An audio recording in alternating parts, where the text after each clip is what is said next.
ইউক্রেনকে অস্থায়ী প্রশাসনের অধীনে রেখে নতুন নির্বাচনের প্রস্তাব পুতিনের অগ্রহণযোগ্য আখ্যা দিয়ে প্রত্যাখ্যান করল কিয়েভ।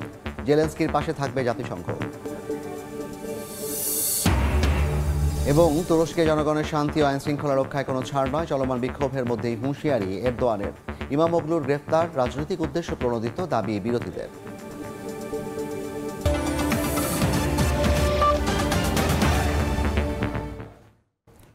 আন্তর্জাতিক সময়ের সঙ্গে আছি আমি জাফর সাদিক। শনিবার সকাল থেকে শুরু হয় উদ্ধার কাজ। একে একে উদ্ধার করা হয় হতাহতদের। অন্যান্য শহরও একই অবস্থা। দেশটিতে মৃতের সংখ্যা 10,000 ছাড়িয়ে যেতে পারে বলে শঙ্কা প্রকাশ করেছে যুক্তরাষ্ট্রের ভূতত্ত্ব জরিপ ও গবেষণা সংস্থা USGS। ক্ষয়ক্ষতির পরিমাণ ছাড়াতে পারে $1,000 কোটি। এ অবস্থায় আন্তর্জাতিক সাহায্যের জন্য আবেদন জানিয়েছেন মিয়ানমারের জান্তা প্রধান। এদিন ক্ষতিগ্রস্ত এলাকা পরিদর্শন করেন তিনি। যে কোনো দেশ, বিদেশি সংস্থা এবং দেশবাসী সকলের প্রতি সাহায্যের জন্য এগিয়ে আসার আহ্বান জানাচ্ছি। এরই মধ্যে উদ্ধারকারী দল পাঠিয়েছে রাশিয়া ও চীন। ভারত সহ বিশ্বের বিভিন্ন দেশ সহায়তা পাঠিয়েছে। মার্কিন প্রেসিডেন্ট ট্রাম্পও সহযোগিতার আগ্রহ প্রকাশ করেছেন। ব্যাংককে ধসে পড়া 30 তলা ভবনের ধ্বংসস্তূপে চলছে উদ্ধার কাজ। নিখোঁজদের হন্য হয়ে খুঁজছেন উদ্ধার কর্মীরা। থাইল্যান্ডের ব্যাংককে ধসে পড়া ভবনের ধ্বংসস্তূপ থেকে মিলছে প্রাণের সন্ধান। দ্বিতীয় দিনের মতো চলছে উদ্ধার তৎপরতা। নিখোঁজ স্বজনের আশায় অপেক্ষার প্রহর গুনছেন পরিবারের সদস্যরা। বেঁচে ফেরা অনেকেই বলছেন ভয়াবহ সে অভিজ্ঞতার কথা। নিখোঁজ স্বজনের খোঁজ পাওয়ার আশায় অপেক্ষমান দুটো চোখ। প্রতি মুহূর্তের অনিশ্চয়তা ও ভয়ে কুঁকড়ে যাচ্ছে পরিবারের হৃদয়। প্রতিবেশী দেশ মিয়ানমারের ভয়াবহ ভূমিকম্পের ধাক্কা লেগেছে থাইল্যান্ডেও। দেশটির রাজধানী ব্যাংকক সহ উত্তরাঞ্চলীয় বিভিন্ন শহর ও গ্রামে প্রাণহানি এবং বেশ ক্ষয়ক্ষতিও হয়েছে। সবচেয়ে বেশি ক্ষতির মুখে পড়েছে ব্যাংকক। তীব্র ভূমিকম্পের সময়ের ভয়াবহ সে অভিজ্ঞতার বর্ণনাও দেন অনেকে। আমি প্রচন্ড কষ্ট পাচ্ছি। কখনো কল্পনা করিনি এমন কিছু ঘটবে। আমার ভাগ্নি এই ভবনে কাজ করছিল। জানি না তাকে খুঁজে পাবো কিনা। আমি নিচতলায় কাজ করছিলাম আর সহকর্মীরা 13 এবং 14 তলায়। হঠাৎ মাথা ঘুরে উঠলো আমার। পাশেই কর্মরত অন্য আরেক সহকর্মী বলল তারও একই অবস্থা। এরপর সিলিং ভেঙে পড়তে শুরু করলো। আতঙ্কিত হয়ে আমরা সবাইকে দৌড়ে পালাতে বললাম, তবে উপরে কাজ করা কর্মীরা কেউ বের হতে পারেনি। উদ্ধার কর্মীরা বলছেন নিখোঁজ ব্যক্তিদের অনুসন্ধান শুরু করার আগে ধ্বংসস্তূপের জঞ্জাল সরাতে হবে। ভারী কংক্রিটের পিলার, ইস্পাতের খণ্ড সরানোর কাজটি সময় সাপেক্ষ বলেও জানা গেছে। তবে থাইল্যান্ডের দুর্যোগ মোকাবিলা বিভাগের কর্মকর্তা জানিয়েছেন চাতুচাকের সেই ভবনটির ধ্বংসস্তূপে আটকা পড়েছেন বেশ কয়েকজন কর্মী। তাদের মধ্যে অনেকের এখনো জীবিত থাকার আলামত পেয়েছেন উদ্ধারকারী বাহিনীর কর্মীরা। মৌসুমী সাথী, সময় সংবাদ। ফিলিস্তিনের গাজা ও পশ্চিম তীরে প্রতিদিন হামলা চালাচ্ছে ইসরায়েল। দখলদারদের অভিযানে একদিনে গাজায় নিহত হয়েছেন 22 জন। আল কুদস দিবস উপলক্ষে পাকিস্তান, ইয়েমেন, ইরাক ও ইরানে ব্যাপক বিক্ষোভ হয়েছে। যুক্তরাষ্ট্র ইসরায়েলের বিরুদ্ধে স্লোগান দেন বিক্ষোভকারীরা। এদিকে লেবাননের সঙ্গে যুদ্ধবিরতির পর প্রথমবারের মতো বৈরুতে হামলা করেছে তেল আবিব। এতে নিহত হয়েছেন 2 সিরীয় শ্রমিক। পরবর্তীতে লেবাননের যে কোনো জায়গায় হামলার হুমকি দিয়েছে বিনিয়ামিন নেতানিয়াহু।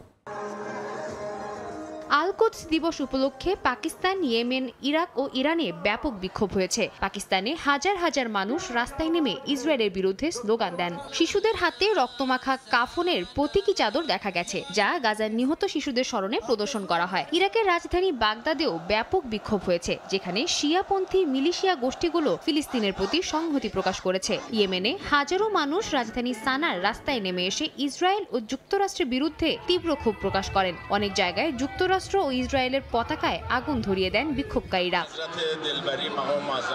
সাদিয়া তাসনিম, সময় সংবাদ। আন্তর্জাতিক সময় আরও থাকছে। দক্ষিণ কোরিয়ায় আবারও জ্বলে উঠেছে নিয়ন্ত্রণে আসা দাবানল। পরিস্থিতি সামাল দিতে সামরিক হেলিকপ্টার মোতায়েন। মৃতের সংখ্যা বেড়ে 30। ইউক্রেনকে অস্থায়ী প্রশাসনের অধীনে রেখে নতুন নির্বাচনের প্রস্তাব দিয়েছেন রুশ প্রেসিডেন্ট ভ্লাদিমির পুতিন। মার্কিন প্রেসিডেন্ট ডোনাল্ড ট্রাম্পের সঙ্গে কোনো ধরনের আলোচনা ছাড়াই এ প্রস্তাব উত্থাপন করেছেন তিনি। একে অগ্রহণযোগ্য আখ্যা দিয়ে সরাসরি প্রত্যাখ্যান করেছে কিয়েভ। এই ইস্যুতে ইউক্রেনকে সমর্থন জানিয়েছে জাতিসংঘ। ইউক্রেনের সেনাদের নিয়ন্ত্রণে ব্যর্থ হচ্ছেন প্রেসিডেন্ট ভলোদিমির জেলেনস্কি, এমন অভিযোগ তুলে দেশটিতে অস্থায়ী প্রশাসন চালুর প্রস্তাব দিয়েছেন রুশ প্রেসিডেন্ট ভ্লাদিমির পুতিন। তিনি বলেন, এই প্রশাসনের অধীনে নতুন নির্বাচনের আয়োজন এবং গুরুত্বপূর্ণ চুক্তি স্বাক্ষরের মাধ্যমে স্থায়ী সমাধানের লক্ষ্য নিয়ে কাজ হতে পারে। শুক্রবার ক্রেমলিনের মুখপাত্র দিমিত্রি পেসকভ জানান, মার্কিন প্রেসিডেন্টের সঙ্গে আলোচনা ছাড়াই এই প্রস্তাব উত্থাপন করেছে রুশ সরকার। ইউক্রেনের সেনারা প্রশাসনের নির্দেশ অমান্য করে রুশ জ্বালানি অবকাঠামোতে হামলা চালাচ্ছে দাবি করে পেসকভ বলেন, এমনটা চলতে থাকলে রাশিয়াও সমঝোতা চুক্তি অমান্য করে পুনরায় হামলা শুরু করবে। তাই এ ধরনের সংকট কাটাতে অস্থায়ী প্রশাসনের অধীনে নতুন নির্বাচনের প্রস্তাব দিয়েছেন তারা।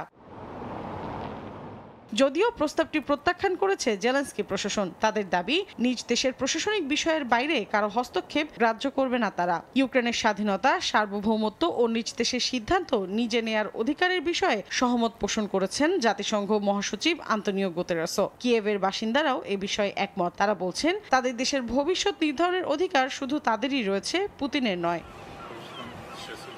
এদিকে চলমান উত্তেজনার মধ্যেই সামরিক শক্তি বৃদ্ধি করছে রাশিয়া। বৃহস্পতিবার প্রেসিডেন্ট পুতিন একটি পরমাণু চালিত সাবমেরিন উদ্বোধন করেছেন, যা হাইপারসনিক জিরকন মিসাইল বহন করতে সক্ষম। মিসাইলটি 1000 কিলোমিটার দূরের লক্ষ্যবস্তুতে আঘাত হানতে পারে এবং এর গতি এত বেশি যে আটকানো প্রায় অসম্ভব।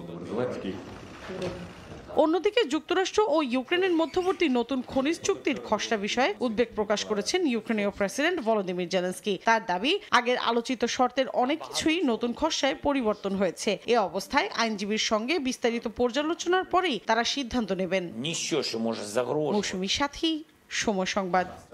তুরস্কের জনগণের শান্তি ও আইন শৃঙ্খলা রক্ষায় কোনো ছাড় দেওয়া হবে না। চলমান বিক্ষোভের মধ্যেই হুঁশিয়ারি দিয়েছেন প্রেসিডেন্ট রিসেপ তাইপ এরদোয়ান। একই সঙ্গে সরকারি কর্মচারীদের প্রতি কোনো সহিংসতা সহ্য করা হবে না বলেও জানান তিনি। এদিকে ইস্তাম্বুলের মেয়র এক্রেম ইমামোগলুর গ্রেপ্তারকে কেন্দ্র করে দেশ জুড়ে বিক্ষোভ অব্যাহত রয়েছে। তুরস্কের প্রেসিডেন্ট রিসেপ তাইপ এরদোয়ানের প্রধান রাজনৈতিক প্রতিদ্বন্দ্বী ইস্তাম্বুলের মেয়র এক্রেম ইমামোগলুর গ্রেফতারকে ঘিরে বিক্ষোভে উত্তাল তুরস্ক। ছাত্র জনতা থেকে শুরু করে সাধারণ নাগরিক সকলের মধ্যে ছড়িয়ে পড়েছে এই বিক্ষোভের আগুন। তাদের দাবি, রাজনৈতিক ষড়যন্ত্রের অংশ হিসেবেই দুর্নীতির মিথ্যে অভিযোগ এনে তাকে গ্রেফতার করা হয়েছে। তবে বিক্ষোভের তোয়াক্কা না করেই আন্দোলনকারীদের দিকে হুঁশিয়ারি ছুড়ে দিয়েছেন প্রেসিডেন্ট এরদোয়ান। এক ভাষণে তিনি বলেন, জনগণের শান্তি ও আইন শৃঙ্খলা রক্ষায় কোনো ছাড় দেবে না তার সরকার। যেসব ব্যক্তি বিক্ষোভে অংশ নিয়ে সরকারি কর্মচারীদের প্রতি হুমকি বা সহিংসতা সৃষ্টি করবে, তাদের বিরুদ্ধে আইন শৃঙ্খলা বাহিনীকে কঠোর পদক্ষেপ নেওয়ার নির্দেশ দেন তিনি। তুরস্কের বহু শিক্ষার্থী এই বিক্ষোভে অংশ নিয়েছে, যাদের মধ্যে অনেককে আটকও করা হয়। এ অবস্থায় আটককৃত বিক্ষোভকারীদের পরিবার উদ্বেগে দিন কাটাচ্ছেন। এদিকে যুক্তরাষ্ট্রও তুরস্কের পরিস্থিতি নিয়ে উদ্বেগ প্রকাশ করেছে। যুক্তরাষ্ট্রের পররাষ্ট্রমন্ত্রী মার্কো রুবিও তুরস্কের পররাষ্ট্রমন্ত্রী হাকান ফিদানের সঙ্গে এ বিষয়ে আলোচনা করেন। দেশটির স্থিতিশীলতা বজায় রাখতে তুরস্কের সরকারের প্রতি আহ্বান জানিয়েছেন রুবিও। তিনি বলেন, মার্কিন প্রেসিডেন্ট ডোনাল্ড ট্রাম্পের প্রথম মেয়াদের শাসনামলে প্রেসিডেন্ট এরদোয়ানের সঙ্গে যে সুসম্পর্ক ছিল তা এবারের মেয়াদেও বজায় রাখতে চায় হোয়াইট হাউস। সাদিয়া তাসনিম, সময় সংবাদ। দক্ষিণ কোরিয়ায় আবারও জ্বলতে শুরু করেছে নিয়ন্ত্রণে আসা দাবানল। পরিস্থিতি সামাল দিতে সেনা ও সামরিক হেলিকপ্টার মোতায়েন করেছে দেশটির সরকার। দাবানলে মৃতের সংখ্যা বেড়ে দাঁড়িয়েছে 30 জনে। আগুনের পরিস্থিতি নিয়ন্ত্রণে আসার কথা বলা হলেও এখনও দাবানলের কবল থেকে মুক্তি পায়নি দক্ষিণ কোরিয়া। প্রায় নিভে যাওয়া আগুন পুনরায় জ্বলতে শুরু করেছে। এর আগে স্থানীয় সময় শুক্রবার বিকেল নাগাদ বৃষ্টি ও ঠান্ডা আবহাওয়ার কারণে আগুনের প্রধান অংশ নিভে গেছে বলে জানায় দেশটির বন কর্তৃপক্ষ। তবে রাতের মধ্যে আগুন আবারও ছড়িয়ে পড়তে শুরু করলে পরিস্থিতি নিয়ন্ত্রণের বাইরে যেতে শুরু করে। বেড়েছে হতাহতের সংখ্যাও। অস্বাভাবিক আবহাওয়ার কারণে দাবানল মোকাবিলা ব্যবস্থা সম্পূর্ণভাবে পরিবর্তন করা প্রয়োজন। শুষ্ক, উত্তপ্ত ও প্রবল বাতাস থাকার কারণে আগুন দ্রুত নিয়ন্ত্রণের বাইরে চলে যায়। আগুন নেভাতে জোরদার ব্যবস্থা নিচ্ছে দক্ষিণ কোরিয়া সরকার। মোতায়েন করা হয়েছে কয়েক হাজার সেনা ও 300-র বেশি সামরিক হেলিকপ্টার। পাশাপাশি ক্ষতিগ্রস্তদের উদ্ধার কাজ অব্যাহত রেখেছে দমকল কর্মীরা। সপ্তাহখানেকের বেশি সময় ধরে চলা দাবানলের তাণ্ডবে ধ্বংসস্তূপে পরিণত হয়েছে দেশটির দক্ষিণ পূর্বাঞ্চলের বেশ কিছু অঞ্চল। কর্তৃপক্ষ জানায় ৯ দিন আগে দক্ষিণ ও উত্তর গিয়ংসাং প্রদেশ থেকে শুরু হওয়া আগুন শুষ্ক বাতাসের কারণে দ্রুত ছড়িয়ে পড়ে আশপাশের বেশ কিছু অঞ্চলে। পুড়ে গেছে দক্ষিণাঞ্চলের ৪৮,০০০-এর বেশি বনভূমি, বাস্তুচ্যুত হয়েছেন কয়েক হাজার বাসিন্দা। এরই মধ্যে দেশটির সরকার ও স্বেচ্ছাসেবী সংগঠনগুলো কাজ শুরু করেছে ক্ষতিগ্রস্তদের ভোগান্তি কমাতে। কাকুলি আখতার, সময় সংবাদ। গ্রিনল্যান্ডে মার্কিন ভাইস প্রেসিডেন্ট জেডি ভ্যান্সের সফরকে কেন্দ্র করে রাজনৈতিক পরিস্থিতি আরও উত্তপ্ত হয়ে উঠেছে। অঞ্চলটির নিরাপত্তা নিয়ে কঠোর সমালোচনা করেন ভ্যান্স। তার অভিযোগ, রাশিয়া ও চীনের কাছ থেকে নিজেদের নিরাপত্তা নিশ্চিত করতে ব্যর্থ হয়েছে স্থানীয় প্রশাসন। এদিন আবারও গ্রিনল্যান্ডের নিয়ন্ত্রণ নেওয়ার ইচ্ছা পুনর্ব্যক্ত করেন মার্কিন প্রেসিডেন্ট ডোনাল্ড ট্রাম্প। এদিকে স্বায়ত্তশাসিত অঞ্চলটির ভবিষ্যতের বিষয়ে যুক্তরাষ্ট্র এবং ডেনমার্কের সঙ্গে সংলাপ বজায় রাখার কথা জানিয়েছেন প্রধানমন্ত্রী নিলসেন।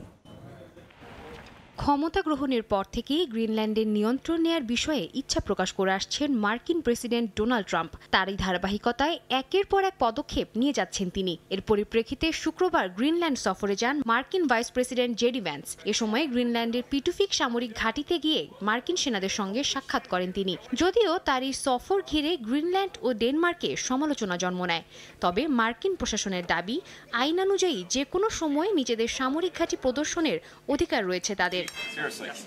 সফরকালীন গ্রিনল্যান্ডের নিরাপত্তা বিষয়ে কড়া সমালোচনা জানান ভ্যান্স। তিনি অভিযোগ করেন, ডেনমার্ক চীন ও রাশিয়া থেকে আসা আক্রমণের বিরুদ্ধে গ্রিনল্যান্ডের নিরাপত্তা নিশ্চিত করতে প্রয়োজনীয় সম্পদ বিনিয়োগ করছে না। এ সময় আর্কটিক অঞ্চলের নিরাপত্তা রক্ষায় যুক্তরাষ্ট্র দৃঢ় প্রতিজ্ঞ বলে উল্লেখ করেন তিনি জানান, বর্তমানে যুক্তরাষ্ট্র গ্রিনল্যান্ডের সামরিক উপস্থিতি বৃদ্ধি করার পরিকল্পনা করছে না, তবে বিভিন্ন খাতে বিনিয়োগের পাশাপাশি অঞ্চলটিতে মার্কিন নৌবাহিনীর জাহাজ বৃদ্ধির পরিকল্পনা রয়েছে বলে জানান ভাইস প্রেসিডেন্ট। একই দিন সাংবাদিকদের সঙ্গে সাক্ষাৎকারে প্রেসিডেন্ট ডোনাল্ড ট্রাম্প গ্রিনল্যান্ডের নিয়ন্ত্রণ নেয়ার ইচ্ছা পুনর্ব্যক্ত করেন।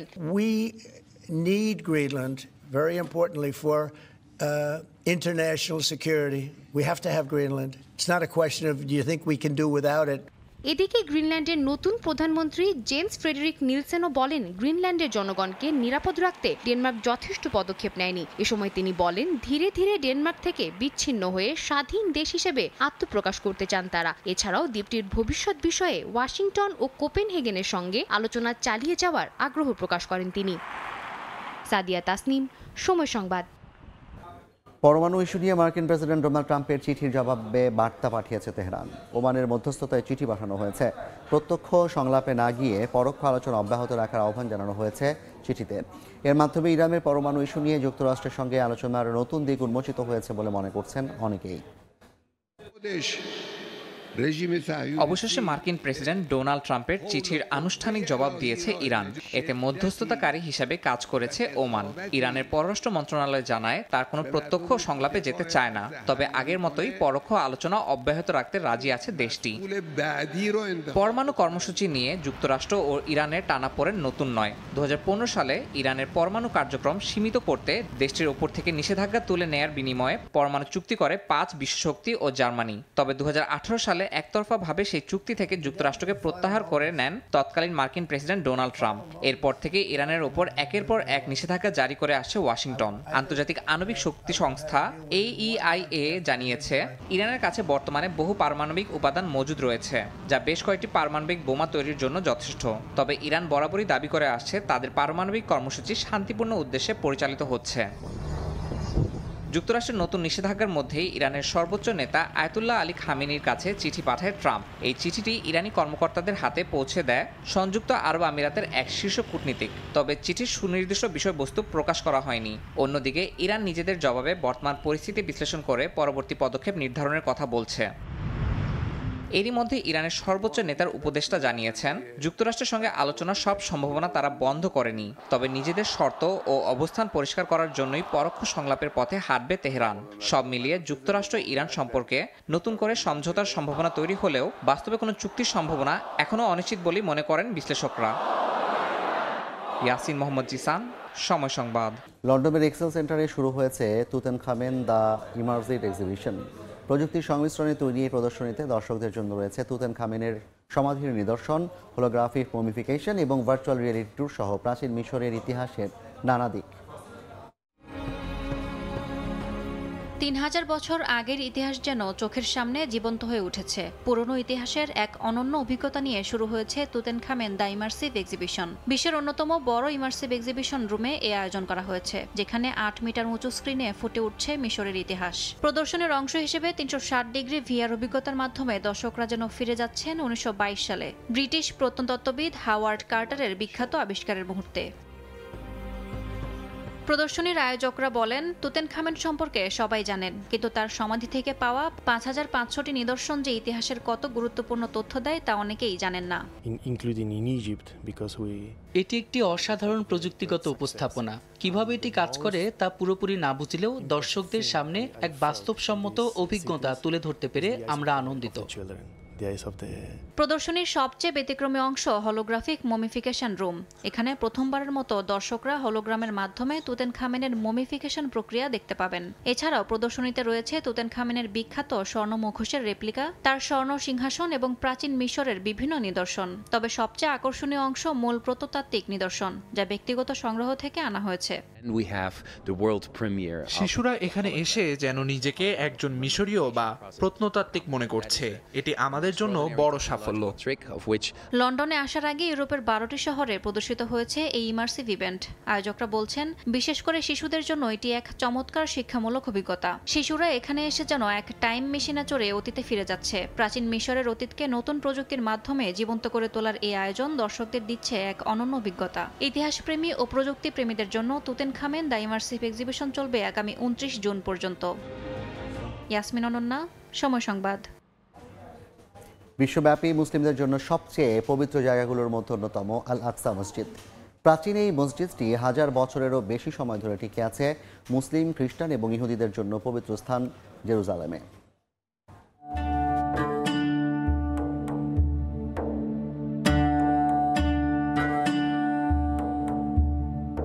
জেরুজালেমের ওল্ড টাউনে অবস্থিত আল আকসা মসজিদ ইসলাম ধর্মের তৃতীয় পবিত্র স্থান হিসেবে বিবেচিত হয়। ইসলাম ধর্মাবলম্বীদের জন্য পবিত্র এই স্থানটির ইতিহাস শুরু হয় প্রথম মানব হযরত আদম আলাইহিসসালামের সময় থেকে। মক্কার কাবা নির্মাণের 40 বছর পরে আল আকসা মসজিদ নির্মাণ করা হয়। পরবর্তীতে 637 খ্রিস্টাব্দে খলিফা ওমর ইবনে খাত্তাবের নেতৃত্বে মুসলিমরা জেরুজালেম বিজয়ের পর সেখানে একটি সাধারণ কাঠের মসজিদ নির্মাণ করা হয়, যা প্রায় 300 মানুষকে একসঙ্গে নামাজ আদায়ের সুযোগ করে দেয়। ইসলামিক ইতিহাস অনুযায়ী হযরত মুহাম্মদ সাল্লাল্লাহু আলাইহি ওয়াসাল্লামের মিরাজ ভ্রমণের সঙ্গে সম্পর্কিত হওয়ায় এই মসজিদটির মহিমা আরও বৃদ্ধি পায়।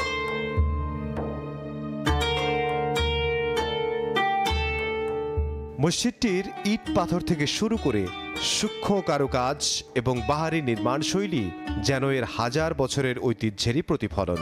বিশাল সিলিং, সোনালী গম্বুজ এবং ঐতিহাসিক কাঁচের জানালা সব মিলিয়ে আল আকসা মসজিদের স্থাপত্যকে মনোমুগ্ধকর করে তোলে। মসজিদটির বাহ্যিক শৈলীও অসাধারণ। 1065 খ্রিস্টাব্দে ফাতিমি খলিফা আল মুস্তানসির বিল্লার অধীনে নির্মিত মসজিদটির সম্মুখভাগে 14টি পাথরের খিলান রয়েছে, যা রোমান বৈশিষ্ট্য প্রদর্শন করে। অভ্যন্তরে 7টি করিডোর রয়েছে, যা মার্বেল ও পাথরের স্তম্ভের ওপর ভর করে দাঁড়িয়ে আছে। মসজিদের উপরে রয়েছে সীসা পাত দিয়ে আবৃত একটি রূপালী গম্বুজ। 11শো শতাব্দীর ঐতিহ্য ধারণকারী সূক্ষ্ম কারুকাজ ও মোজাইকের সৌন্দর্য যে কারো দৃষ্টি আকর্ষণ করতে সক্ষম।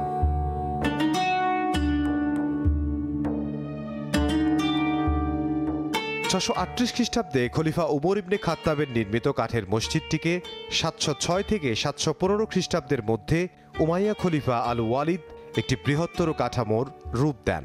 নির্মাণে প্রধানত স্থানীয় উপকরণ ব্যবহৃত হয়, যেমন বাইরের দেয়াল এবং সামনের অংশে সাদা চুনা পাথর এবং বাইরের স্তম্ভে সাদা মার্বেল। মূল গম্বুজটি তৈরি হয়েছিল কাঠ দিয়ে। কালের পরিক্রমায় গম্বুজটি বেশ কয়েকবার পুনর্নির্মিত হয়েছে। প্রথমে কংক্রিট দিয়ে পুনর্নির্মাণ করা হলেও পরে এর ঐতিহাসিক স্বকীয়তা রক্ষার জন্য সীসা আবরণ দেয়া হয়।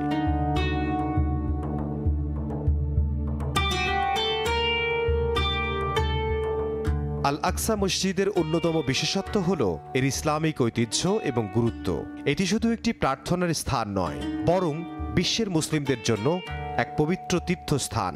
মুসলিমদের প্রথম কিবলা হিসেবে স্বীকৃতি পেয়েছে এই মসজিদটি। মুসলমানরা বিশ্বাস করে এটি পৃথিবীতে নির্মিত দ্বিতীয় মসজিদ, যা মসজিদুল হারামের পরে নির্মিত হয়। ফিলিস্তিনিদের জাতীয় পরিচয়ের প্রতীক হিসেবেও বিবেচিত হয় এই মসজিদ। এর সামনে রয়েছে একটি বিস্তীর্ণ উঠান, যেখানে প্রায় 1,40,000 মানুষ একসঙ্গে প্রার্থনা করতে পারেন। আল আকসা মসজিদের গম্বুজ, তার শৈল্পিক নকশা এবং ঐতিহাসিক গুরুত্ব ইসলামিক বিশ্বের জন্য এক অমূল্য সম্পদ।